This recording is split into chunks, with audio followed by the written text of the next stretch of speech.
Hello, good evening, and welcome to the Super Licensed F1 podcast. My name's Rodney. And my name is Zach. How's it going, Zacharias? What's I news? am good Rodnicius, maybe? I like Zacharias and Rodnicius, something like that. You know what? There's a van on my road that parks near the electric charger that you pay for, whatever, right? And it's for a company called Dino Rod. And I always think that would be you if you're a dinosaur transformer. You'd be Dino Rod every single time I walk past it because it's reinforcing itself every single time now. I'm like, Dino Rod. Isn't there a new Transformers movie coming out that's meant to be like an origin story for Transformers? And there's literally a line where they're like robots, and then they I guess get the power to transform into stuff. Yeah. And it's like, who built? Why do the robots look like that? Like they transform, but they can't transform. It's the coming of age story, man. It's robot puberty. It's just how it goes, you know. There's oil where there wasn't oil before, etc. I just don't think there needs to be an origin story where Megatron and Optimus Prime are buds. Why couldn't we just be happy with the idea that they weren't buds? But it's got to be heartbreakingly that they were best friends and then they became opposite ends of the robotic war. Who knows? The proxy war on Earth between robots. Can't wait for the story about how Bumblebee invented the boombox. Ooh. Did he do that? Yeah. No. No. Did they know what bumblebees were? He turns into the beetle, right? Yeah, but did he also know that? Did they know what bees were on Planet Robot Transformer? Yeah, they have bees there. Okay, good. And they name their cars after them. Okay, good. Yeah, of course. And after the natural world. Well, we're going to talk about Formula One. We've got stuff to talk about: the big driver moves, the big controversies on and off the track. But yeah, we are just doing a bit of a vibe check first. So as always, I always checking on the vibes with you, but we're already halfway there. I can tell the vibes are good. Your aura is glowing. Oh, thank you so much. It's giving. It's giving. It's giving Hamilton Ferrari contract. You know, absolutely glowing here. It's giving contract extension vibes. How's my contract for Super License going? Are we going to come into talks soon? You're fading out. I'm cutting a bad internet. You've got a young New Zealander, do you, to replace me? Is that what happens? Not young, but New Zealander, yes, definitely. They're so smart and funny. Just incredible, those Kiwis. Yeah. What about you? Vibes are good, but I'll tell you, mate, they're about to get a little bit better because we're about to do a quick snack check. I've got a quick little prop here. You're going to have to help me out by telling the good people who are listening what I happen to be holding here in my hands. That is a limited edition Oreo Coca-Cola, zero sugar, because no one wants sugar in their Oreo Coke drink can. Oh, that's a fresh crack. If all the fools on TikTok can do it, I can do it. The big thing that I've seen with this is people buy the Oreo flavored Coca-Cola, then they buy the Coca-Cola flavored Oreos, and they do a compare. I've only got one. A nice little snack. It's a shame you don't have the other one, but the show's about to get like at least twice as good. So chin chin. Here we go. For the listeners at home, he's taking his first slurp. He looks pensive, holding back a smirk. I would say first read. It's just like Coke Zero, but with a bit of chocolatey, just one note of chocolatey bit. Okay. Do you remember Coke Black? I guess BLAK? BLAK, maybe. Do you remember that? The middle bit of the Oreo, is it meant to be vanilla flavored or is it just white? Because I don't really associate American stuff, man. I think it's just frosting flavored, which could be anything.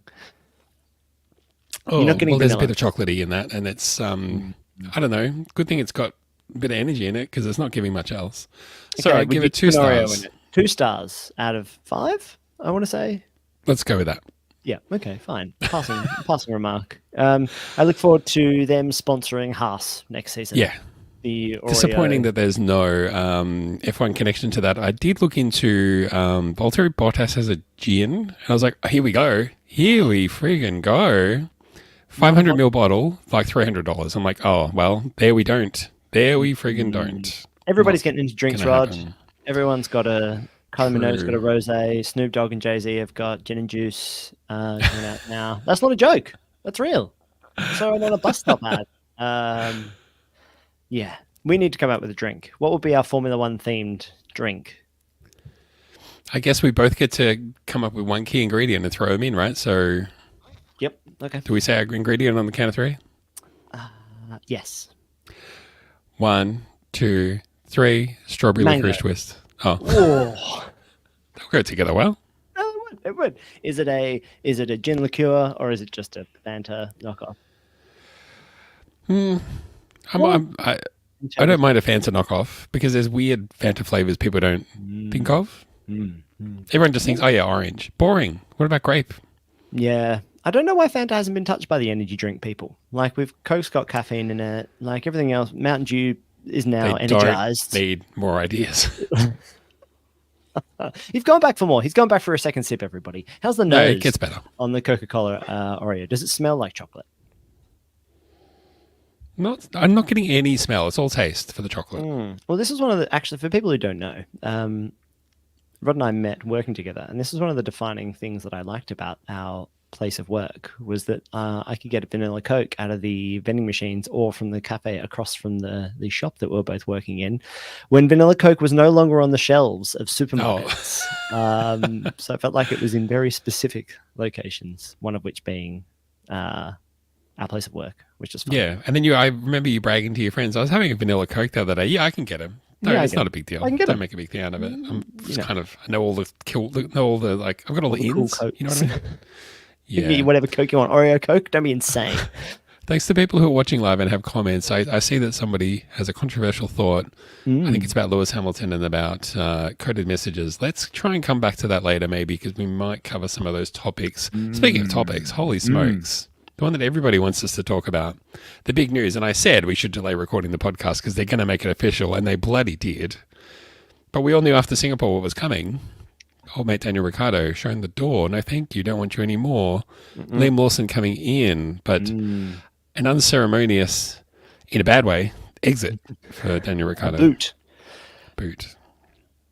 This has been a really weird circumstance because half of the stuff that I follow has been like, wow, so unceremonious, like no one, like, shouldn't we have done more for Daniel Ricciardo's last race? And then the other half of my media is all Daniel Ricciardo's last race. Like, oh my God, look, here's a tribute video. Here's 20 greatest moments. Like, go on F1.com and there's like 6 stories about Daniel Ricciardo and his storied career of 8 wins. The man who almost was. It's just endless. And I also don't really, like, has he retired? Is this suddenly the end of, like, this is Formula One, right? Like, Hulkenberg has a drive. Like, they're a guy, like, why is he suddenly not going to ever be a Formula One driver ever again? Is he dying? People were talking about that. Like, like maybe he'll go to Sauber. I'm like, do you think he hasn't already asked them? Yeah. You know what I mean? And then, I mean, look, first of all, I want to take a moment to just be like, everybody, I think, is kind of, to some degree, going, this sucks, and it just was not handled well. And I don't feel the need to dwell too much on the negative side of it because we've kind of been through it for a while now. But I mean, it was not done particularly well. But I would also probably look at Red Bull and I mean, I feel like they're almost going too far with the character assassinations. Like, oh, he had a handshake agreement to stay with us, and then he went to Renault back in the day, and I'm like, yeah, that's petty that you bring up that stuff. That's water under the bridge, mate. That was Cyril Abitable. But then they're also saying, like, well, there was an offer on the table if he wanted to stay in the driver pool, and he decided not to. And it's like, well, yeah, but you kind of screwed him over. It just seems to me like, getting back to the question of, is this the last we've seen of Daniel? I just feel like, obviously, when he left, no other team really wanted him, and there was no space for him with anyone that wanted him. And I feel like we're kind of in the same situation now. He only really got back.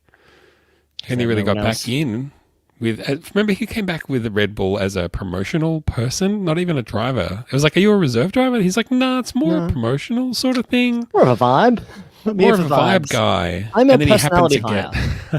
He happened to get into the what were they called then? Were they still Toro Rosso then or AlphaTauri?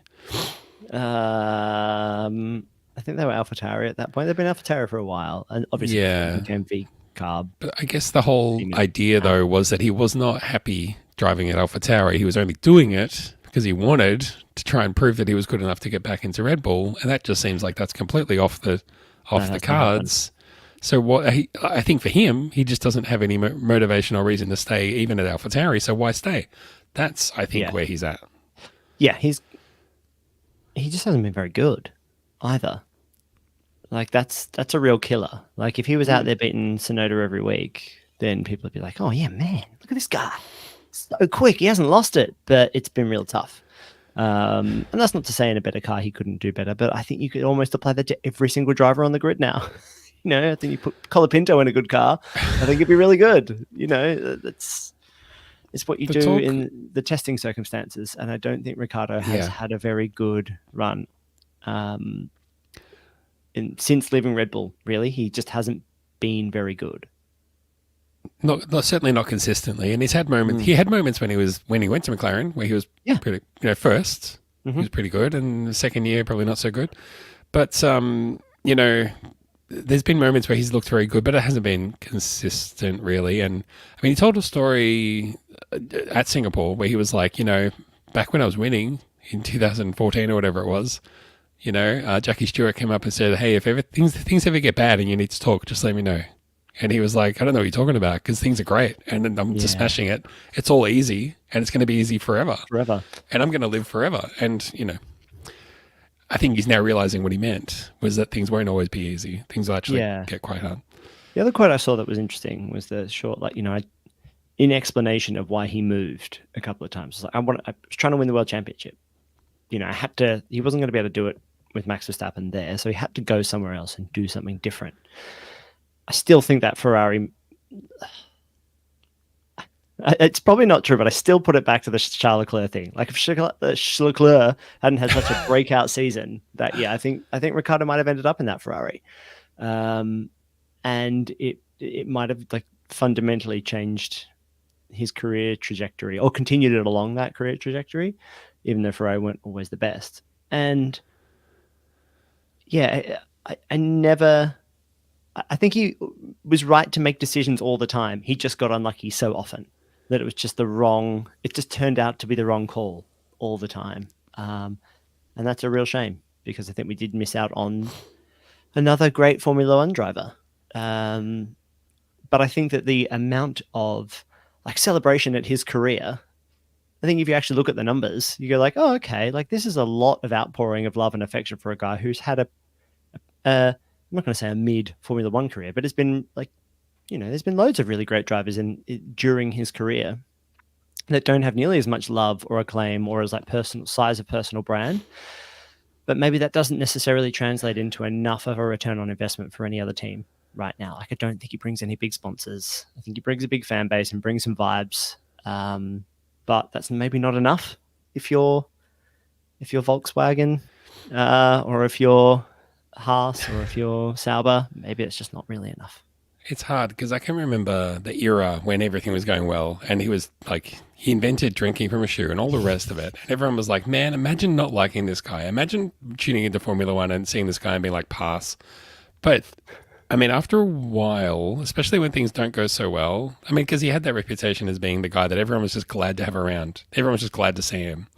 But after a while of things not going so well and him continuing to laugh about everything and make everything a joke and just be constantly silly. And I'm sure he was doing the work and I'm sure he was putting in effort. I'm not saying he wasn't trying, but it's easy to read that as, are you really focused on this? Are you really committed to what you have to do? I mean, as much as we would pay out someone like Lando Norris, who's suddenly become the Darth Vader of the grid and has gone from being the fun guy to the Mr. Serious guy, now that the stakes have been risen, it's almost like, Anakin. Well, maybe yeah. At least he looks like he's trying, taking it seriously, understands, what he can do and wants to do better and all the rest of it. I can only try and lend voice to those people who say, I just have had enough of Daniel Ricciardo and I won't miss him because he's just too much. Yeah. I don't necessarily feel like he was too much, but I can see where those people are coming from. Yeah, is he the 25-year-old university student? Where it's like, okay, man, cool. That's cool when you're 19, but when you're 29, come on. Yeah, and he's not part of that young fun crew. There is an entire fan base who are in the Gasly, Norris, Albon crew. There is a younger set of people. He is one of the old drivers, and maybe he's just aging out like all millennials are. Maybe. It kind of grates after a while, right? he's a different approach. Like he is refreshing when you can say, wow, here is this guy who has such levity whilst being really successful. That's really fun. We love that. We loved it about Kimi Räikkönen as well. He's incredibly driven and he's incredibly dry, but he's so good. And it was only when Vettel stopped winning that he lightened up and started becoming a guy that we could all like. But Daniel seemed to manage them both. Like he was like, yeah, I just send it, man. And I'm not a crazy driver, but I'm a really good driver. And I just want to go surfing or like play basketball with my buds in LA and then do a shoey. And isn't Formula One really fun? And then it became fun for loads of different reasons. And Daniel Ricciardo wasn't good anymore. And so I think it's the sport and its fandom has moved past Daniel. We've probably burned our bridges and he's never coming on the show now. So good on us. Yeah, it's really harsh because I do love Daniel Ricciardo. He is. We just don't have a lack of Australian Formula One drivers anymore, though, Rod. Like there's only so many allowed on the grid at any one time. True. Now, I mean, that said, the announcement itself, because everyone sort of knew through the illusions and through the implications, because of the implications, Zach. That's why we knew that it was Singapore was going to be his last race. Oh my God, I saw that meme just before getting on this call. I can't believe that you've timed that perfectly because of the implications. Why would they not announce, even if they were saying, look, we're going to make a change, why not announce it? Like, it's very strange. Yeah. And I can think of a few potential reasons, but I don't know the solid reason. You know which team we're talking about though, Rod. Like this is like if this was any other team, maybe handled correctly, but this team is just like there is Max Verstappen and then there is a pen of guys who know how to drive and they just like I'm not even sure how Marco sees them anymore. I think he just sees the stats and moves them around. If the intention of keeping Daniel Ricciardo at Racing Bulls at VCAB, if the intention of keeping him there was to either whip Perez into form or if Perez doesn't perform, switch him out. Yeah. Neither of those things have happened. Yep. So I can understand this move. The move makes sense, but the timing and the handling of it seems like a complete own goal. Yeah, I just don't think they're very good at this stuff. And I just don't think they care. Like, I don't think they've ever really had to get it really right. Like, Red Bull have had an absolutely charmed existence. They had one of the best drivers ever in one of the best cars ever with a distinct advantage over their competitors. And then just as his career was starting to die, they found another guy who was probably the best in his generation as well.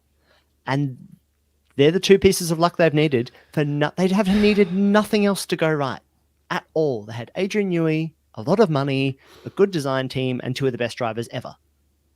That's it. What else do you need to be a successful Formula One team? Like, they have absolutely nailed it, and they could get everything else wrong at almost every single phase, and it hasn't really mattered.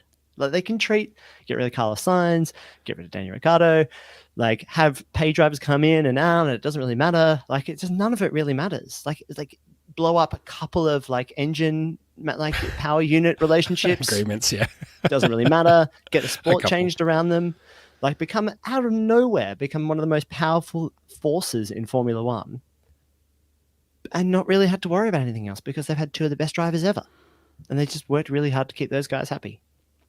Well, they're good at that then, aren't they? Like, they're good at something. Yeah, absolutely. They might be rubbish at all the rest of the stuff, but it's that classic thing of it doesn't really matter if you're winning, right? It just does not matter. Absolutely not. And so I think that's the scariest thing for Red Bull right now is if Max Verstappen went somewhere else, what would they even do? They got nothing. Who? And where? and from what? And with what brand? Like, to where? Like, forget the midfield. I mean, we're talking back of the midfield. Yeah, that's it. Like, and the car's not even that good right now. Like, have you seen that? Maybe we've talked about this before, but it's been making rounds quite a lot recently, at least in my For You page and algorithms. Is Albon talking about racing with Max Verstappen? And you start the season, and Max likes the car really pointy. He's like, if you've ever used a mouse and you've changed up the sensitivity of your mouse to 100%, that's how Max likes the car. And you try to keep up with that, but if you don't drive that way, the car gets pointier and pointier and pointier, and you fall further and further and further behind, and you take more risks to try to catch up. And so he was like, I was crashing, I'm hitting the walls because I'm just trying to stay with this guy who loves this, who is just so good and likes it in this very specific way. And so, I think this, like, this creates a circumstance where if he can't get it out of the car, as we've seen with Perez not really being able to do much with the car, I mean, he had a good turnout relatively recently and just got unlucky, but Max is really hating this car. And if he can't get it right, who could? And who's going to get it right next year either? Like, what, you go and try to steal Oscar Piastri, something like that? Or you go and try and get, I don't know, Charles Leclerc have a younger brother that you can go and put in a car? Who's it going to be? I think they're, and you don't have your main guy, right? Well, and what they're talking about, and it would worry me, is that they're like, oh, well, imagine if Max leaves, but it's no problem because George Russell is going to be out of contract. And I'm like, are you kidding me? George Russell. Cool. Good luck We've with that. got George Russell at home. Yeah, exactly. Do we? Well, I don't know. I mean, you're talking down Daniel Ricciardo, although I happen to be looking at the lap times here for Singapore. I happen to notice fastest lap D Ricciardo. So put that in your pipe and smoke it, mate. God, is it the only... Means he's the fastest. It means he's the best. I go back and forth on Daniel Ricciardo and his choice of friends all the time. Like, I don't know. Okay. Like, what is this podcast's current stance on Max Verstappen? Good? Medium? Probably in the middle, right? Like, sometimes he's really annoying, but he's really good. And sometimes I actually think he's kind of fun. But Daniel and Max seem to be really good buds. And Daniel was really like, I'm going to go get that fastest lap. So, and if Max, he actually said it. Like, if Red Bull win the championship by a point, if Max wins it by a point, then at least they'll know it was me. Yeah. But that's weird. I don't know. Weird behavior. I mean, I buy to some degree the story that it was like, oh, it was his last race. Let's just go and let him take the fastest lap. But I mean, they also knew exactly what they were doing, right? Yes. And a lot was made of that footage of Helmut Marko walking over to Daniel and kind of pointing to the cars at the front of the grid. And I kind of wonder whether he was like, hey, if there's a chance and they're sitting on fastest lap, because Lando Norris, love him or hate him, has been like the fastest lap master lately. Yeah, so they might have just been expecting, hey, if he gets to that last lap and Lando is on the fastest lap, just go pinch it off him. Yeah, well, maybe they could hire him just to do that every week. Just regardless of everything else, sub him in for the really slow races and for that last 2 laps, and just go and get the fastest lap. I mean, I think in the afterwash of this raw emotion that everyone's been going through with the Ricciardo announcement, the questions are being asked now. How is this even legal in this sport for the junior team to rig the result against the senior team? How is this even in the rules? It's so sweet when people are like, oh, Formula One, what about the rules and conduct and like consistency? Don't come. Hey, if you're coming for this sport for anything but spectacle, you're in trouble because we do not do that here. Is this your first time? No, not at all. I mean, first of all, it's a stupid rule. Get rid of it. Don't need a point for a fastest lap. That's dumb. Second of all, it's been going on literally since there were 2 teams where it was like, Vettel's going to just go and lap that Toro Rosso. Well, he will move right out of the way and not make it hard for him. Yeah, and make the guy who's coming through, make it really hard for the guy who's trying to catch him. But this is also, with 2 drivers, 4 drivers, whatever. Drivers help their teams. They do that. Like, that's a tactic you could do in the sport. It's just a thing. It's like, don't see what the problem is. No, I mean, there's an argument, I think, for, should we, for example, be making room for Andretti Racing at the cost of getting rid of a B team, of getting rid of, what the fuck are they called these days? B Carb? I still feel like that's not right. Of Daniel Ricciardo's old team. So when you say the cost, what do you mean? As in, get rid of B teams if we've got a problem with letting new teams on the grid because we're like, we're just at max cars, couldn't have any more. It's like, well, how about these also ran B teams that are just here for a bit of fun, and then to give loads of cool data to their parent teams, and to give them a driver advantage as well, because they're like, hey, we got these guys, we're not sure, but they're 19, stick them in there, and if they turn out to be world championships, great, we'll just put them up to the next team. Maybe we should get late, but sure. It is really late. Oh, the horses, we're shutting the gate after all our horses and other people's horses have all gone. There are none left. I'm surprised they didn't ask Daniel just to go and crash into Lando Norris. Next time, go to a little bit of crashing, please. Just a smidge. There's the problem, I think, is that the relationship between Red Bull and V-Carb is quite explicit and obvious, But almost every team has many, many tentacles and interconnected. It's like a web with other people teams. manufacturing like engine supply agreements and all that kind Driver of stuff. deals, nationality things, engine Yeah. supplying, just technical agreements. There's Who's on all which sorts private of stuff. planes? Yes, people driving in private planes, exactly. So there's all kinds of relationships between drivers and teams and so on. And I mean, it just becomes then a level of degrees, you know? Like, should this team help that other team because they supply engines to them? Well, you know, should they be allowed to do that? Well, what do you do? Outlaw it? Do you just say, no team is allowed to have anything to do with any other team because potentially... Can't touch. Not allowed. Separate boxes. We'll get them to race separately too. So it's just all about who put the fastest race together. This is what we've been thinking wrong. With 20 races in a year, why do the drivers all have to be on the same track at the same time? This is where they've gone wrong. We could have 20 races every year, but it's every weekend. One guy on one, and Let's all the rotate races around. happen at the same time. Though. Ricardo's in Monaco this week. I hope he does it right. Yeah, exactly. Blue flags, don't need those. Leave them at home. No, exactly. Don't even bother shutting down the city, actually. If it's just one guy and one Formula One goes, drive around. He might be rude to traffic. That's his problem. Stupid. Yeah, look, in the end, I think it's fun. I think the sport is geared for this. Like, I'm so glad that it happened. I'm glad that he pulled it off too, that it wasn't, that he didn't go, I was sitting there being like, I'm nervous about him not getting it. Because that's the thing, right? No matter whether it's for points or not, like if you're in a back market team, you take fastest lap, you don't get points, but you still get it. Guess what? Everyone's talking about you that week. Yeah. Why doesn't the guy that's last go for it every week? I know, because they can't afford to crash because what if they go for it and they don't get it? I think that's the real problem. Yeah, exactly. Because a 15th is still better than a 20. Yeah, no driver's going to want to be like, oh, you want me to come last? I was a minute behind. Now I'm a minute and a half behind. I went for fastest lap and still didn't get it. Is there a hole that I could crawl into and die? Do you have one of those? Yeah. Don't tell anyone this is what we're doing. Tell them we have to stop because of our air filters. Don't put in the newspaper that I went for fastest lap and didn't get it. I'm not angry. All right. Anything else about fastest lap? The controversy. Everything is a gate this week. Ricardo gate. Brenda's Point gate.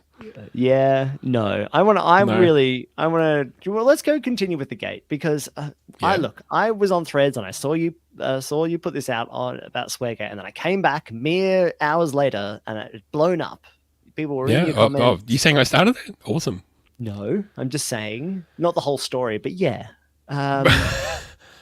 Max Verstappen swears in a press conference? Is that right? Why do I have this wrong? I don't think I can get this wrong. Well, you give me a look I'm really doubting myself. I mean, some stuff happened before that, and it was, but anyway, But no, you were giving me this look like I've got this wrong. I've got this story wrong. I wasn't giving you any look. Was I giving you a look? You seem more concerned about it than I did. So tell me, why don't you want Max Verstappen ever swearing ever? Like, why do you hate him so much? Like, what is your agenda against Max Verstappen? I do have a nuanced take on it because everybody took the side of Max Verstappen should be allowed to swear anytime he wants about anybody and to anybody. And I was just like, that's outrageous. No, he shouldn't be able to do that. Yep. I mean, if Max Verstappen was filming an ad, what do Red Bull do ads for? I don't know, Red Bull.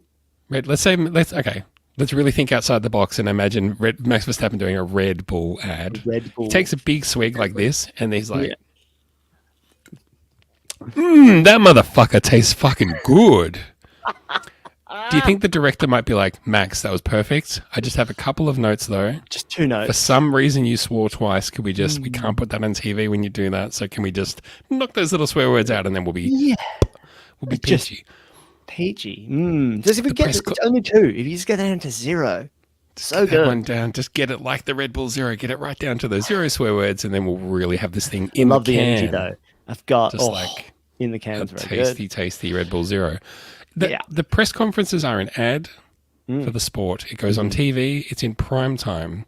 All they said is, please don't swear. Yeah. And he did. Now, it was gratuitous. That was my point. It was on purpose. He knew exactly what he was doing. Of course. He sat there, and it wasn't a moment where his heart rate would have been up and his passions were flowing and the adrenaline was pumping. He just decided to swear because he was poking the bear. That's why I didn't like it. Yeah. Now, I agree. The driver should be able to just swear in the car. Swear all you want in the car. And if you don't want to broadcast that, don't. You want to bleep it? Bleep it. You don't want to play the clip at all? Don't play it. I don't care about any of that. And I would defend the driver's right to react that way because I want to see that raw passion come through. But it's just a simple fact. Max Verstappen was asked not to swear, and he did in the most gratuitous, babyish way. And my reaction was, no, that's no good. I don't know why you hate free speech, Rod. I mean, this is just, a blatant attack on Max Verstappen's free speech. What you don't doesn't have a understand platform. is He's trying to deplatform English is Max Verstappen's second It's his language, and he doesn't He hasn't know been that speaking that's it since a bad word. birth. Yeah, exactly. So why does he use it all the time if he doesn't? Oh, and he had doesn't a sore throat the next day after after they said you have to do some community service. He was like, "Yes, no, well, And they're like, "Why aren't you talking? Why aren't you saying words?" He's like, "Oh, sore throat." Like, what? Like, and I'm, and people were losing their minds over how good they were. Like, they're like, "This rules. This is fire." Yeah. Is it? What's so great about it? Because the sports, honestly, Rod, a lot of the time, Formula One is pretty by the books and is pretty boring. And so it's only the times when, like, oh my God, did you see? He's really taking it to the man there. It's like, it's just absolutely manufactured. And I can't wait for it to be in the next season of Drive to Survive. There'll be 2 whole episodes about this and how much it got to Max and got. Well, everyone was pointing out how Drive to Survive is quite literally built on the language and the swearing. I'm like, that's fine. And when you watch that, you know what you're getting in for. You can choose not to watch it if you don't like that. I mean, that's not why I stopped watching, but people who find that offensive and don't want to watch it, they have that opportunity. But it's too much to say that they shouldn't be able to engage in Formula One if they don't want to. That's not right. Yeah. Well, good. That's another gate down. down. Nailed that one. Do we want to stay on Red Bull? I do want to talk about Lando Norris and Oscar Piastri and title chances, but I feel like we can come to that. I want to close it out. Not close the show out. I'm done. I want to close out the Red Bull chat for the moment so we can move on to McLaren. Adrian Newey. He is going to go over to Aston Martin. Like, it was been rumored for ages, and everyone's like, Red Bull's like, never. And he's like, I'll never go there. And then it's like, even after it was announced, they were like, I think you'll find he's still working for us for a little bit longer. Like, yeah, but it's already announced that he's going. He's going. You're allowed to say that it's okay. Like, it's fine. That, like, he's been going lots of places his whole career. And I would go to Aston Martin and a huge amount of money. But, maybe this means the Red Bull are on maybe Adrian senses something. That he's like, because they haven't felt right since all that stuff around Christian Horner, and then that brought out a whole bunch of stuff around who's actually in charge of the Red Bull Formula One team, and is it Helmut Marko or is it Adrian Newey? And is Adrian Newey not wearing Red Bull stuff to the garages because he doesn't want to be associated with them, or because he's a curmudgeonly old man? Who knows? Has he already signed a contract somewhere else? I want to call out because I thought this was amazing. It was like a 1.5 hour interview with Adrian Newey on, I want to get the name right, the High Performance Podcast. Really good, interesting watch about like all of that. And he gets into all of it. Why he left, what the vibes were like. The spoiler, they were fucked. They're bad vibes. They're just shit vibes. But into the 2021 stuff and what Max is like. What's Max really like? Tell us what Max is really like. Is he fun? He looks fun. Does he always swear all the time? This is where, could you tell him that I swore? Yeah, just please. ask him. I said bum the other day to my mum. No, I mean, just a good talk about all of that. And I just think that he was kind of looking for a new challenge. But I mean, I think the failure of Red Bull is that they didn't have a challenge kind of for him. And the thing that look, I mean, we can talk about Red Bull or we can talk about Aston Martin if you want. The thing that I have in mind is what is he going to do at Aston Martin? Because it's going to take him a while to get cooking. But, we've had a big period of dominance from 2 teams, Red Bull, and before that, Mercedes for a long-ass time. And for that whole long-ass time, Adrian Newey was sitting his butt at Red Bull trying to make that car better, and he couldn't. I don't think it's necessary. was too slow. I mean, if Adrian Newey can't make Aston Martin a success, no one can. But I also don't think it's necessarily a guarantee that they're going to come out and win championships. The story has been for the last 3 seasons that Aston Martin keeps buying the best guys in Formula One, and they keep doing fuck all with them. Sorry, just had a little Max moment there. It just doesn't really eventuate. Now, I don't know if that's because Lance Stroll just isn't very good, or you look at their driver lineup now, and you're like, okay, this is a bunch of nobodies, like Fernando Alonso. Yeah. Okay. Well, they've got the Like, rookie. he's not a rookie. He's like almost 30 Fernando, years I old. think you'll find feels Fernando like. Alonso in his 22nd rookie season this year. And we stand at Fernando Alonso. We really do. But it's been a long. When was the last time you saw Fernando Alonso like sitting in fifth and like defending really hard? It doesn't It's been a while. that used to happen a lot. And now, as you expect a team with a lot of money and a lot of good talent towards the end of the formula to have discovered all the things the other teams are doing, put them on the car, put an ex-world champion in that car, and say, "All right, mate, how about those podiums?" And How about them? everybody else is caught up. McLaren, like there isn't. I don't think there's absolutely any reason in modern Formula One why McLaren should be so much better than Aston Martin, based on everything that Lawrence Stroll has said about the team that they've assembled at Aston, how much money they're putting into it, the skills, talent, everything, resources, and yet McLaren seem to have waltzed up. As a customer of a Mercedes PEU, which Mercedes don't even seem very happy with, Yeah. and two rookies. I mean, Lando Norris is an old man now, but the two guys who are kind of still working out their Formula One personas and careers and are killing it, like dominating. The only thing stopping them is like making sure they've got some clear air, because every single time they do, they're just eating up the competition. And I can't remember the last time I even saw an Aston Martin. And at the last race, Mercedes had the same color stuff as them, and I was really confused the whole way. It was stupid. That's an It shouldn't odd have been choice. allowed. So yeah, yes, you're right. If Adrian Newey goes there and if he can't fix it, I don't know what can. And at what point do we stop hearing about how Aston Martin have aspirations of winning the world championship and having every race in Saudi Arabia and the US? I think we're all getting a little bit tired of the rhetoric, and I don't know. Maybe they're banking everything on 2026 with new regulation, and maybe Adrian, a year of having worked on those regulations, will have some secret double diffuser that goes on the guy's helmet, that gives them some racing advantage for half a year. I guess we'll see. I mean, part of the story was, they're building a super team at Aston Martin. So what happens to Lance Stroll then?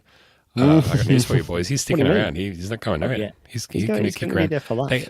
They announced that Adrian Newey was going there, and then the following race, he was like whinging at the car. This isn't a car. This is half of a car. What did you build this thing out of cereal boxes? This is shit. This isn't a real car. I can't wait to get my real car that Adrian's going to build for me. Uncle Adrian says he's got a really good car for me. Yeah.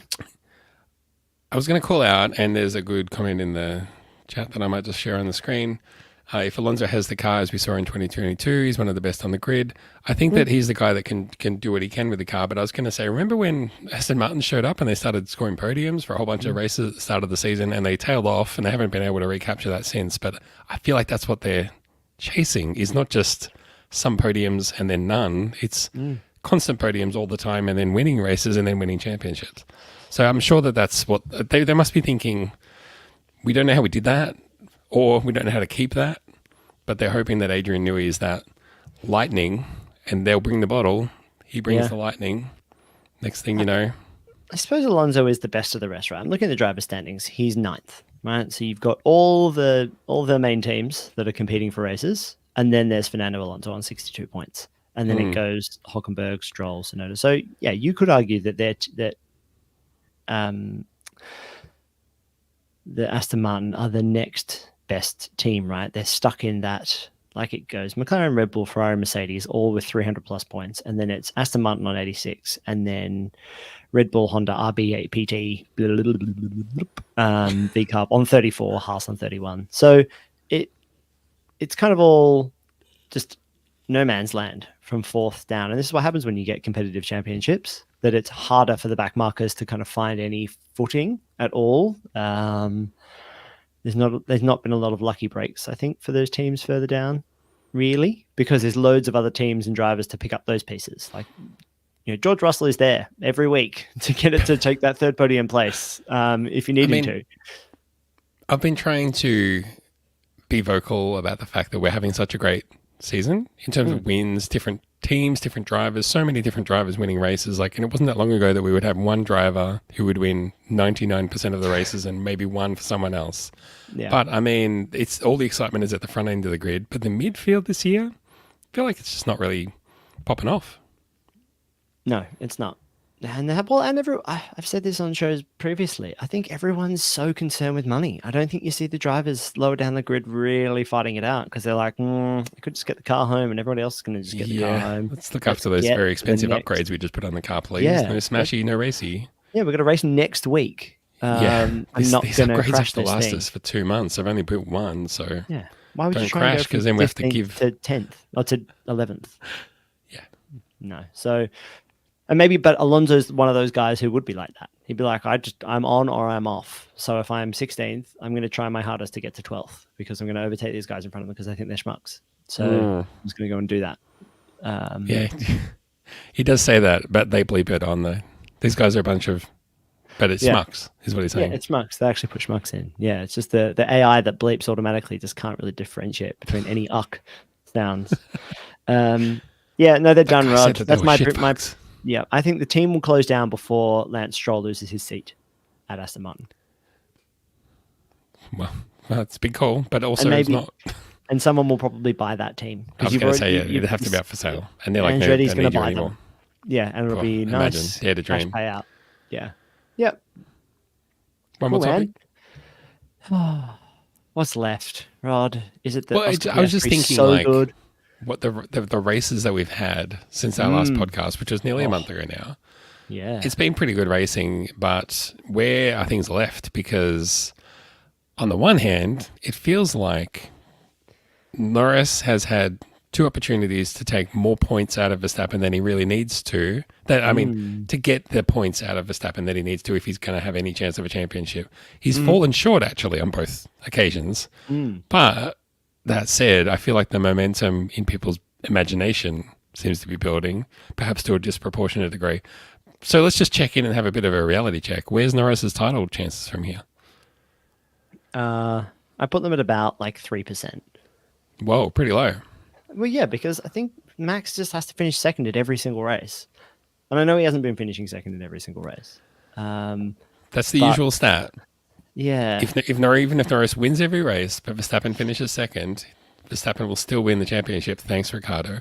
Yeah. But, I mean, the question really is, which one of those 2 things is more likely?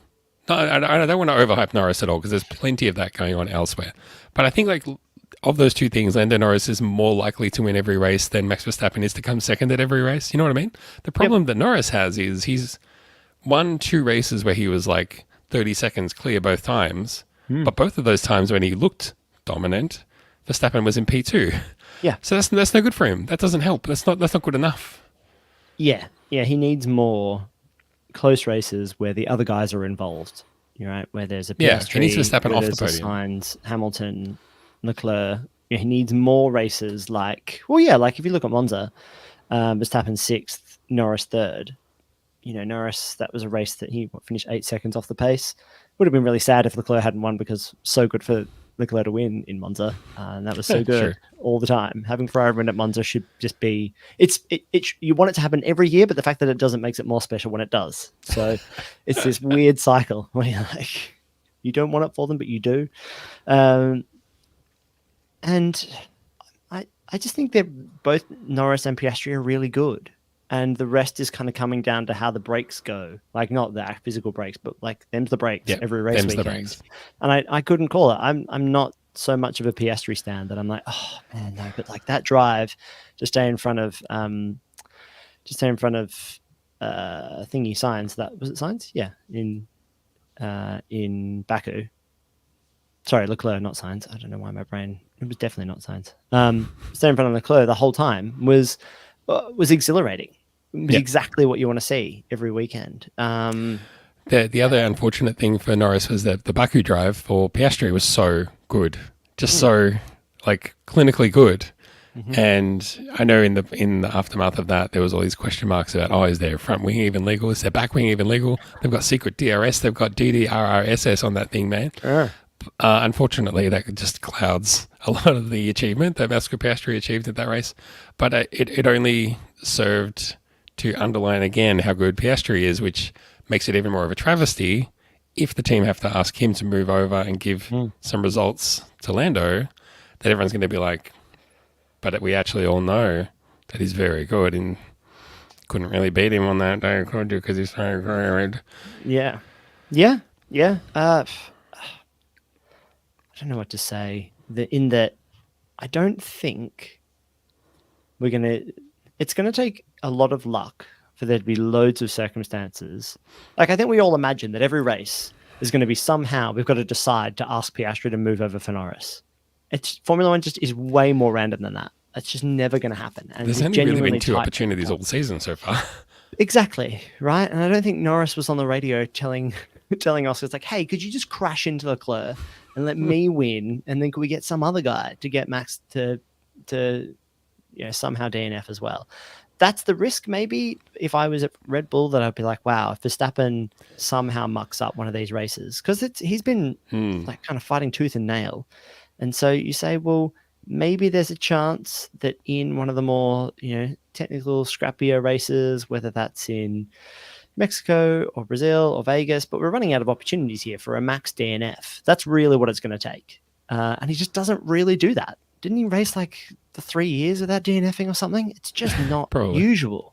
But that's exactly what Norris needs. He needs at least 1 or 2 wins where Max either DNFs at both or one and then is poor for some reason the next race.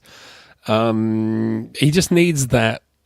It's like just getting a mushroom in Mario Kart. He just needs that to just boost him even further towards it being a likelihood. Because right now it's not a likelihood. Right now it's a Hail Mary. Yeah, and overtaking is so hard in Formula One these days because the cars are too big. Are they so large? They're big cars in Formula One. Really big cars. They look tiny because they've got really big guys in them. They're really low. They're big boys. It's the volume. It's the volume question, right? When you got a really big glass, really tall glass and a really small glass, but one's much wider. You stand a Formula One car up on its top, like it's actually quite large. This is news to me. Yeah, bigger than you and me, standing on top of it. Get out of town. That's quite big. No. So the chances that that Norris is also going to take pole every week is also impossible. And even if he does, look what happens. He's not very good. It was only in Singapore for the first time where they were like, you took pole and you didn't lose it on the first lap. Well done. He had the Ricardo via Mark Webber. Problem. It's just, you really Webber to start there. It's not just a Piastri problem. It's Verstappen, it's also Leclerc, it's also Hamilton and Russell and Sainz. Yeah. They're all got stuff to prove. They're all around. Any other team is there, they've got one of those gun drivers ready to take him out. If Max is anywhere near him, you can guarantee he's going to try and take him out. Yep. And, even if it's McLaren looking out 1 and 2, well, it could get controversial. So it's sort of like there's just a lot stacked against Norris. Yeah. What would be really interesting, though, I'm just looking at the constructor standings. McLaren are now in the lead by 41 points. A bit. Right? And as long as if it keeps going the way it goes for these last 5-6 races, then Piastri and Norris, as long as they don't crash into each other, McLaren should win that drivers' championship. But if Ferrari keep doing kind of what they're doing as well, which is like one of them on the podium, one of them 5th, they'll catch Red Bull. Easily, only 34 points between those two. And so it would be a disaster, not just for Red Bull to lose the drivers' championship if Max DNFs or even if Perez DNFs. But this is what we like to see, though. I don't think we've ever seen Red Bull in a leading position having the temperature turned up underneath them. We've had them. They're always like, we're the underdog. It's really hard for us as Red Bull. We're not a racing legend, but now we definitely are. But we're still not. And so when they were going up against Mercedes and the behemoth of Lewis Hamilton, he's big as well. No, there was always that narrative that they were just having to scrappy and do everything they could, and like the whole world was against them, and only just got over the line. But I think they've never really sat in a position where they're like, we are not one step ahead of our competitors anymore. They are one step behind now, and everyone just expects them to catch them. It's almost like you're 10 laps to go on the race and one guy's lapping 2 seconds faster than you. It's like, this is going to come down to the last couple of laps. And that's probably what's going to happen here. I think that McLaren will get them in the constructors and Ferrari will probably start chasing Red Bull too. And they cannot have that. They really don't want that. And then I think that, could you imagine asking Verstappen to like bring the car home instead of fighting out for a win just so that we can get second or third on the grid to keep our constructors standings going? I don't think that's going to happen either. So it's all there. It's all there to have the pressure ramp up on Verstappen and Perez. And on what we know is a kind of fractured team at Red Bull right now. Will they have the structures and the will to see a proper challenge through? Not in the constructors, but I don't think Norris has got enough to catch Max. We're recording this on the last day of September. It's almost October. In a few hours where I am, it's going to be October. But I feel like in 1 month's time, we'll know which way it's going to go. But that makes it even more brave of us now to make a prediction. Norris champion, drivers champion, yes or no? No. I'm a no, but I think it's going to get pretty close. It's Piastri. He's going to win it. He's the better driver. Yeah, well, I mean... He's cooler, he's nicer, he's better. That's what it is. Well, I mean, we've run out of base dot points. I don't know if you have any miscellaneous debris that you want to cover over. I got one. No, go on. Tell me all about it. Liam Lawson steps into... we're back to Red Bull again. Fuck, this is the Red Bull podcast this week, basically. Liam Lawson and now... I also predict in a month from now, everyone will have forgotten Daniel Ricciardo, and it'll all be the Liam Lawson. We love Liam Lawson show. But Liam Lawson steps in for his first race and immediately inherits a 10-spot grid penalty for a change of engine. Wah, wah. Wah, wah. That sucks. We'll just have to... More overtaking. One of those great drives from the back that proves our the next world champion is always the guy who can, even with a bad start, can always find a way through the grid. So does this just mean Liam Lawson's going to be the Red Bull driver next season, or... I mean, I've got zero idea what's going on at Red Bull because if they're not going to get rid of Sergio Perez now, when would they get rid of him? When are they going to do it? Mexico. He's posting clips from whatever friggin' movie online saying, "I'm staying. I'm never going. I'm Wolf of Wall Street. I'm not going anywhere." It's like, well, okay, bro. But I mean, also the decision isn't his, but they must have told him, right? Yeah. So, I mean, the thing is, what is all this for? If all of this pressure, if you're never going to get rid of Perez, nothing. Yeah, if you're never going to... I mean, they had this problem, right? They had this before Max. Like, it was like, if you're going to have all these young drivers, and if none of them can get into the Red Bull team, because in the end, you want a number one and then some guy who brings a load of cash and isn't going to challenge your number one driver, why have this whole big program? And why shuffle them all around? And why put so much pressure on them? Just, like, give the time to the guys who are going to get better. I mean, it's worked with Sonoda. Like, they gave him more time. He got better. He's very good. He will never be in the Red Bull team, no. With the announcement of Daniel, it seems pretty obvious to me, and I don't know if this is actually the truth, but I feel like one day we will find out exactly what went on. But I suspect Liam Lawson was like, I'm going to go race for another team. What do you think about that? And they're like, no, don't do that. He's like, well, put me in a car or I'm walking. Or I'm going to go. They're like, oh, no, give us until Singapore. Give us until October, and then you can race. Promise. Yeah. And I'm sure that just something went down like that, but they were also like, oh, but we also promised Visa, we get $100 million bonus if we leave Daniel in the car till Singapore, or something like that. Yeah, it'll be some weird contract, multiple things of multiple contracts conflicting. And I'm sure that that's why they didn't announce it the way they wanted to. But I'm sure it came down to, for Liam Lawson, put me in a car or I'm walking, and they didn't want to let him walk, which is fine. But it's like, I mean, the argument should be made. VCARB is there so that you have a thriving stable of number one wannabes who are good enough but just don't have the opportunity to get into the top team. But the opportunity is there. They're just not taking it. No. So who have they missed out on that actually hasn't gone through that program, who are all on the grid and doing really well? Who went through the program or who didn't go haven't through the program? So you mean George Russell they've left Red Bull? Yeah. No. As in they were never even at Red Bull. But like, if they're meant to be churning through these brilliant drivers into the Toro, into the V-Carb model or the Red Bull driver program, we've got, because there is an entire crop of brilliant young drivers on the grid who have never been in the Red Bull program. Leclerc, not in that program. True. Oscar Piastri, not in that program. Lando Norris, not in that program. George Russell, not in that program. Yeah. Albon Hamilton was. Never was.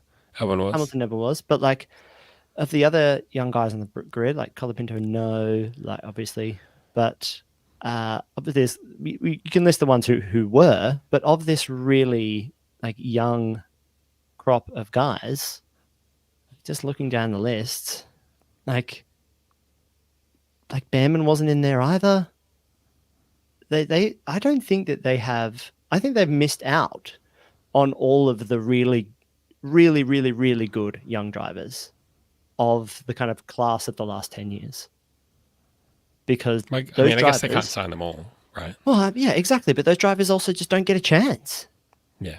That's the point. I'm trying to kind of like bolster your point here, which is that Gasly was just like, I'm out. Like this is never going to work. And do you think that like Oscar Piastri, like he had the whole thing with Alpine? It was just like, I'm going to go find another team unless you put me in this car today. And they're like, oh, go on then. He's like, all right, I've got these guys. Zach Brown really likes me, Daddy Brown. Think you're so good. You think you can get a drive somewhere else? Well, let's see you do it. Oh, well, cool. My ride's here. See you later. Of course, you pick up the phone when Helmut Marko calls, but all he's ever offering is a maybe seat at VCARB. Wow. Bullshit. Nothing. It's never going to turn into a Red Bull drive. So Liam Lawson, I bet you he's only taking this drive because he knows he's going to be in it next season. Or he'll use it as a launch pad. He's like, I just need Formula One races under my belt so that a real Formula One team will come and get me. Like someone will either save me or they'll promote me. Like it's win-win for me at for sure. VCARB. I mean, the thing is, if you go to VCARB and you perform, and then you say, well, I want to move into Red Bull, and they're like, no. Well, then you can go like, well, then that's what I'm here to do. So see you later. Yeah. Because this is either the sister team or it's a team of its own merit who is trying to improve and trying to win world championships. And we've always been told that it's its own team and that's what they're trying to do. But even Fred Vasseur was like, nah, I'm out. Bye. Even he couldn't get promoted to the Red Bull team. He had to go get a Ferrari. So yeah, man. Rod, if they call me, I'm not going. I'm staying where I am. I'm not going to go race in VCARB. Is that the super license pledge? Are we all taking a super license pledge? That we Never went through a Red Bull program. All right. Well, I pledge to. If they ask me to drive, I will refuse. Politely. Okay. I'm glad. Finally, some common ground between us. Nearly an hour we've been waffling on. So I don't know. Yeah, if there's any other F1 stuff, should we knock that on the head? Or I mean, I think I'm pretty done. I'm done. I'm looking forward to the race next week. Oh, wait. One last surprise segment. I said that we had a segment. New segment for the podcast. Megalopolis watch. You seen Megalopolis? I don't have the 4.5 hours free. Oh, no. Too busy? Yeah, I'm way too busy watching old movies from the 90s. No, I haven't seen it. Have you? Wait, what was the movie you said you watched? And I was like, wait, save it for the show. Save it for the show. Oh, yeah, I watched American Psycho for the first time. Yeah, so thoughts? That's a weird movie. That's real weird. It's nice knowing what all the memes are from, though. Yes, I know, I bet. The dancing. Ooh. Yeah, I'd also never seen Silence of the Lambs and watched that on Friday night. And also got more of the memes from that, which is really good. I'm heading into Shocktober, Rob. Here we go, right? Shocktober's coming up. I remember not liking the ending of American Psycho, but honestly, the more times I've seen it and the more the longer I get from the time I saw it, which was in cinemas, the more I like it. It's like it didn't sit right as I was watching it in the cinema the first time, but after that, I've been like, gee, that's genius. Yeah, so, give it time. I woke up this morning thinking about it, and then I was like, oh, maybe it is a real commentary on X and on this thing, And I was like, oh yeah, and then maybe, oh, okay, yeah, now I see more. Because in the moment, you're looking for more. I don't know, super weird. Wasn't very long, which I'm glad. I love a film. It doesn't overstay its welcome. So many new films I feel like would be like kind of trying to really play out the point as opposed to just like letting the story do its own thing. So yeah, that's what I watched. But you have megalopolized. Please tell me. I have not. Did you see the interview with was it Aubrey Plaza? Who was like, it was a shit show. Like every day I turned up and like scenes were up for grabs. Like I would do one take where they're like, hey, be a cat, and then next take do something else. Like it was just like crazy. She was having a mental breakdown. It was so crazy. No, I mean, the thing is, it's opened now. It's come out. It's had a horrible opening week at the box office, and every review seems to be it's bad. It's so bad. Imagine how bad you think the worst movie in the world could be, and it's worse than that somehow. Yeah. And it's really all it has left that it can bank on is being so bad that it's good. Suddenly it looks like a spectacle. It looks like I love spectacle. Sort of want to see it, but I have no expectation of it being good or even making sense. I'm going to be over in Australia. Should we watch it on DVD, on Blu-ray together? On a Blu-ray. We'll do a Bluray. Well, I mean, maybe if you have time show, and you want to do that. A live podcast. We could do a live stream where we watch Megalopolis. reaction video, 4-hour yeah. reaction video. Live react. Or we could have, like, we should watch it whilst there's a Formula One race on. Oh, there won't be any in January, but that'd be quite good. Like, we could watch grabbing your more attention right now. Just commentate the highlights movie. reel from 90s Formula One or this film, which maybe should have been stuck in the 90s. Yeah, look, I mean, let's just say if you haven't seen it by the time you come out, we'll look at whether that's a viable option, but don't let that hold you back. If you have the chance, if your friends are like, nothing to do, reckon we go knock off Megalopolis, get it off the list, like, fill your boots. Let's take it. Is it on an IMAX? That feels like something. It is on an IMAX. Oh, thank God. Maybe I'll go Finally. to the British Film Institute and watch it there. What's the IMAX situation like in London? Well, there's I've the seen they've first got one. one. I think the first one was here. I think First it was one ever. BFI. Oh, why is it first called IMAX London was- Max? Because Maxton. it's an Apple product. Is that what you're saying? The Yeah, IMAX? no. The thing about IMAX I always point out is in Melbourne, for a long time, they used to point out we have the biggest screen in the Southern Hemisphere. The biggest screen in the Southern Hemisphere. And I noticed they don't really say that anymore, so that must be because it's not true anymore. I don't know if whenever I go to IMAX, I'm like, I just feel like I'm really close to the screen. Yeah, but that's a good thing. Yeah, I know, but like, couldn't then you just put everyone really close to the screen? Like, why do you need IMAX screens? If you can Why don't we put just sit everyone closer? really close? Every cinema's an IMAX if you sit close enough. Yeah, like, but genuinely, what's the difference? I guess eye comfort, probably. Eye comfort. Look. guess. All I know is I went to see Stop Making Sense by Talking Heads twice at IMAX, and both times I felt like I was on the fucking stage. Sounds like you need to go to the Las Vegas Sphere and be a part of that big Sick. thing. Get me over there for the Las Vegas Grand Prix, which is coming up. Actually, by the time we do the next podcast, we might have that race to talk about even. I know is Austin the next race? Where's the schedule? Yeah, it's Coda. Coda. And then what's Our between favourite. now and the end of October? All right. I'm going to go with the schedule.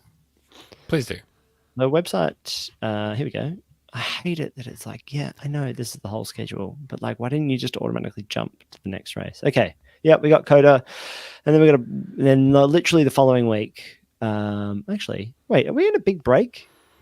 We're in the middle of a big break now. Yes. Oh, there's a big break. I didn't know it was big, like it's a big boy. almost a whole month. Hence the podcast to fill the break. Why are they doing that? Why are we getting an autumn silly, break? idiots. A fall break. All right. Yeah. So we got the US race, the main United States Grand Prix, Pirelli at Cota, and then we get Mexico. And we go all the way down to Brazil, and then we drive all the way back up to Vegas in November. So I reckon by the time we speak at the end of October, we'll have spoken about Mexico and Cota. Yeah. We might do. I reckon that sounds right. It'll be the Las Vegas Curtain Raiser episode. No, because Brazil would happen between then. Brazil's on the 1st to the 3rd of November. Bloody outrageous. I don't know. So we'll sneak And in I a think podcast we end on a around triple there. header as well. We're going to be tired boys at the end of the year. Yeah, we've only got 2 heads. How are we going to manage 3? Whoa. Oh, man, there's some shit races to finish off the season. Why is it like this? Way Why to do hype they it do up. this? But stay engaged with the sporting. Stay subscribed to your favorite F1 podcast. The content. The content is good. More and more they're Content is allowing always us to hype up the like, hey, Vegas, around the car park, Qatar, fine. And then Abu Dhabi, at least it looks good. I think. Yeah. It's fine. Yeah. Okay. Good. Great. I'm looking forward to Circuit of the Americas, though. In 3 weeks' time. What's going to occupy? I need my Piastri hit. I can only, look at his funny little interviews for so long. He's so straight. I just like he's so straight down the line. He is. So dry. I love it. I wish there was more of it. Who is the US Grand Prix musical act this year? Because they were good acts at Singapore. I don't know if you noticed. Yeah, they were. What, you didn't like the year that we went? No, Robert Williams and I mean, Jennifer Lopez? no. It was heavy hitters. Not my kind of thing necessarily, but heavy hitters. It looks like this year at Cota there's Sting and Eminem. So there you go. Wow. Both ends of the spectrum there.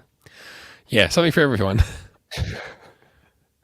Oh, they couldn't get a Taylor Swift. Doesn't she love? She's been before, done America. it. Been there, got the t-shirt.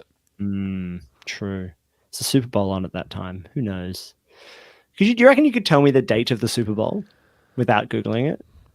Like the actual date? Yeah, or like the period of the year? Isn't it like late January? Yeah. Is it close? I'm going to say late January as well. Super Bowl. You'd never been a Super Bowl guy? 2025? The 9th of Feb at the Caesars Superdome in There you New go. Orleans, Louisiana. That's good. Something to watch out for there. Yep. Go the Bucks versus the Patriots. Something like that. Yeah, the Feels people, right. the folks.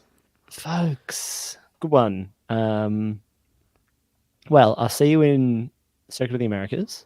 It is this race that just went by was our 10-year anniversary of going to see the Singapore Grand Prix. So my phone was very clear about sending a whole bunch of nice little videos and photos and stuff, which is very cool.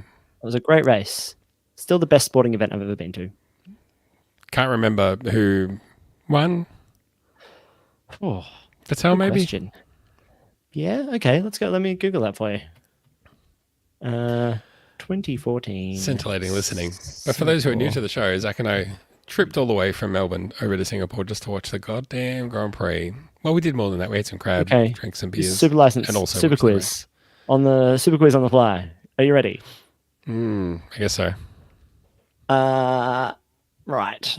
I'm going to ask you one quick question. Should we play the theme? Hang on. Have I got the quiz? Yeah, get the theme. Do we have this? I'm going to ask you 3 questions. Here we go. We will accept a couple of questions. Should one only win one? Would one want to have won that one in round 1? Can you repeat the question? Shut up, Zach. It's time for the super quiz. Tell me, Rod. I'm going to give you quali. Which Australian driver qualified 3rd in the 2014 Grand Prix? 2014, you say? Yeah. Was it Derek? It was D-Rick, Daniel Ricciardo, who managed to hold position and finish 3rd on the grid that weekend. Indeed. He was doing this. I'm tripping major nutsack right now. That's what he did on that day. God, what a... Yeah, man, he's cringe sometimes. I tell you what. Everyone's unsubscribing like crazy right now. Come on, man. Oh, come on. Are we going through the whole podium? Who was second? No, I mean, I can tell you who. So Lewis Hamilton, Nico Rosberg, and Daniel Ricciardo qualified 1st, 2nd, and 3rd. Oh, okay. But Sebastian Vettel qualified 4th and managed to scramble his way up into 2nd, overtaking Daniel Ricciardo at one point. We had 1, 2, 3, 4 retirements. Rod, can you give me the name of the Mexican driver who retired? Sergio Perez. No, it is Esteban Cotahiro Gutierrez. Oh, my favorite Gutierrez. What? This is my last question, final question. What Renault-powered team was on the grid this race? With one did not start and one position 15th, who are no longer part of the grid. Is it Toro Rosso? It is they're not now Toro part of the grid, but they're Rosso. also not. It is Caterham. Caterham. There are a lot of, going back 10 years, Red Bull, Renault-powered, Toro Rosso, Renault-powered, Caterham, Renault-powered, Lotus, Renault-powered. That's 4 out of a possible 10 teams that were Renault-powered in that time. Yeah. There's also Marussia Ferrari on the grid there with one Max Chilton. I remember him. Big Maxi Chilton there. Big Maxi Chilton. This is a junk grid. I tell you what, Pastor Maldonado, Daniel Kvyat, Where are they Marcus now? Who Ericsson, knows? Adrian Sutil. There's a lot of guys on here who you're like, this is... Oh, that guy. All the names that are worth remembering from this grid are either still in Formula One or have recently retired. Even then, Fernando Alonso for Ferrari coming 4th. Rough. Jean-Eric Verne with a great performance in 6th. Maybe we're just happy to see Jeff. So yeah, that was a big deal. Congratulations on us of 10 years of Singapore Grand Prix content. Since that moment. Since that thing Where's we my did. medal? Yeah, exactly. Well, yeah, look, I mean, maybe when you're out here, we can go into more detail, but let's stay tuned for the coming years and potential overseas activities from yours truly and you truly as well. Double truly. Yeah, double truly. Imagine tuning out earlier when I said, "Oh, let's try and wrap up the show," and you missed out on the super quiz. Oh, I hope you got it. I'm just glad that I should have won. I should wing super quizzes like this way more often. Just pull up a random race and ask you some It's the way to questions. do it. Yeah. All right. At least I know we haven't listen, covered that topic. If you are finding yourself during this massive break with nothing to do other than listening to the podcast and subscribing to the YouTube channel, there's going to be more YouTube content coming up very soon, so stay subscribed. You can always visit superlicense.fm. This week, the FM stands for Zach. Fast machismo. Fast Machismo. You got to have that Fast Machismo. You can also follow us on threads at Superlicense. What can you do? Email us, Yes. superlicencepod. Oh, send us an email. Yes. I was reminded with the weird things that I was reminded of when Daniel Ricciardo's announcement was announced. Retirement was announced. Me having, I remember having recurring dreams where I was trying to take a selfie with him, and I could never fumble. I kept fumbling my phone; it couldn't work. Just the weird things that trigger in my brain when something you remember happens. it I don't enough, know. you'll think that happened. Like we were talking to each other in our 70s, traumatic. and you'd be like, "Remember when you couldn't get that selfie with Daniel Ricciardo?" Oh, It was just a you dream. wouldn't It was stop just several thinking about dreams it. that I had. Oh, It wasn't yeah. real. I got a real one. Yeah, that's true. That's true. But if you feel like sending us an F1 dream or a suggestion for a snack or just to say hello, reach out to your friendly, Formula One podcasters, superlicencepodcast@gmail.com. Yeah, that's the Okay, one. you're still just And, after all these years, forgot the name. I get it. Yeah, no, watch out for more stuff coming your way very soon. And we already said what races are coming until next time. So yeah, I think we're done. I think we did a show. Yes, I love having done the show, doing the show, and preparing for the show All of those things. in that order. Well, until next time, I'll see you then. Take care of yourself, and we'll stay in touch. And in the meantime, my name's been Rod. My name's Finn Zach. Mum, are you going to do it? I'm just trying to work out what buttons I have to hit, all the things that I have to do. It's a lot of business to do. Like this. True. There's stuff that has to happen. And if this stuff doesn't happen, we're in trouble. Good on you for getting the idea, though. Very well. Someone's